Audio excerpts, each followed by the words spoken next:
আসসালামু আলাইকুম সম্মানিত ভিউয়ার্স, কেমন আছেন? আমি মোহাম্মদ জাকারিয়া, চিকিৎসক, মোটিভেশন স্পিকার। বিভিন্ন সময় বিভিন্ন রকম স্বাস্থ্য বিষয়ে আলোচনা নিয়ে আসি। আজকেও স্বাস্থ্য বিষয়ে আলোচনা। আজকের আলোচনার বিষয় যে বাচ্চা হওয়ার কতদিন পর সহবাস করা যায়। তাহলে এই ভিডিওটা প্রথম থেকে শুরু করে শেষ পর্যন্ত না টেনে শুনবো।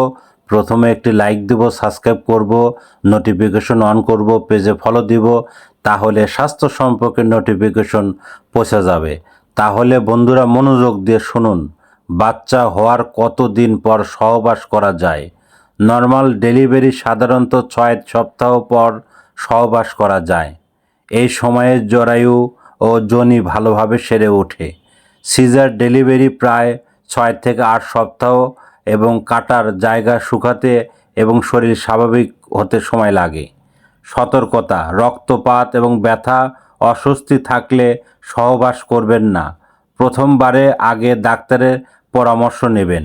বন্ধুরা, এই ধরনের ভিডিও পেতে আমাদের ইউটিউব চ্যানেলে আরও অনেক ধরনের ভিডিও পাবেন। আর পরবর্তী কী ধরনের ভিডিও চান আমাদের কমেন্ট বক্সে লিখতে ভুলবেন না।